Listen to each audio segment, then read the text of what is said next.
कौन है सत्यनारायण भगवान और जानिए क्या है उनकी कथा। सत्यनारायण भगवान वैष्णव परंपरा में भगवान विष्णु का ही सत्य स्वरूप है। भगवान विष्णु की कई तरह की छवियां प्रचलित हैं।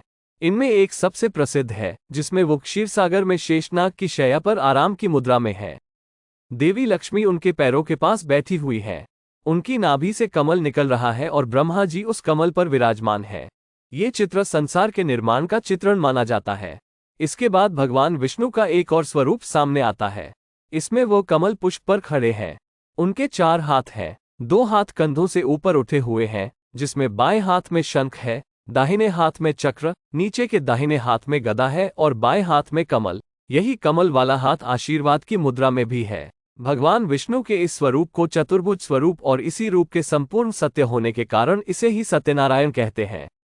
इसलिए जुड़ा नारायण के आगे सत्य, नारायण के आगे सत्य इसलिए जोड़ा गया क्योंकि इस स्वरूप में दया, ममता, वात्सल्य, प्रेम के साथ दंड, क्रोध, युद्ध और विनाश ये 8 भाव समाहित है।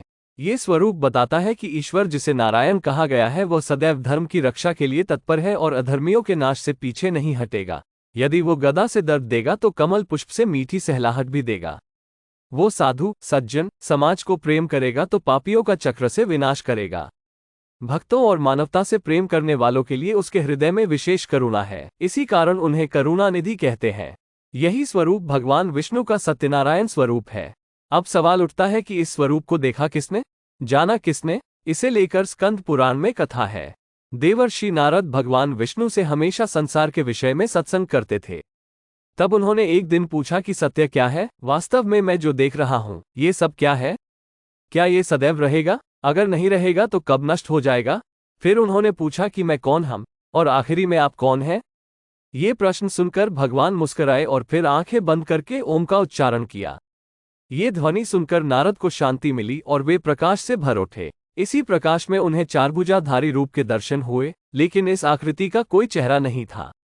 जब उन्होंने भगवान विष्णु से बार बार प्रार्थना की तो तब इसी चतुर्भुज स्वरूप ने उन्हें सामान्य अवस्था में सामने आकर दर्शन दिए। इस स्वरूप ने कहा कि यह तुम्हारे आखिरी प्रश्न का उत्तर है, यह मेरा स्वरूप है। अब ध्यान से देखो, खुद में देखो, यही तुम्हारा स्वरूप है। तब नारद मुनि ने देखा कि सारा ब्रह्मांड, पृथ्वी, आकाश, नक्षत्र, ग्रह और तारामंडल सब कुछ भगवान विष्णु के हृदय में है। खुद वह भी उनके हृदय में बैठे उन्हें ही देख रहे हैं। अपने हृदय में भी उन्हें यही दृश्य दिखा। तब उन्हें सत्य समझ में आया और उन्होंने इस स्वरूप को सत्यनारायण स्वरूप कहा। स्कंद पुराण के ही रेवाखंड में ये दृश्य बहुत संक्षेप में संकलित है। विष्णु पुराण और ब्रह्म पुराण में इस घटना का वर्णन विस्तार से किया गया है। भागवत कथा में भी इसे समाहित किया गया है।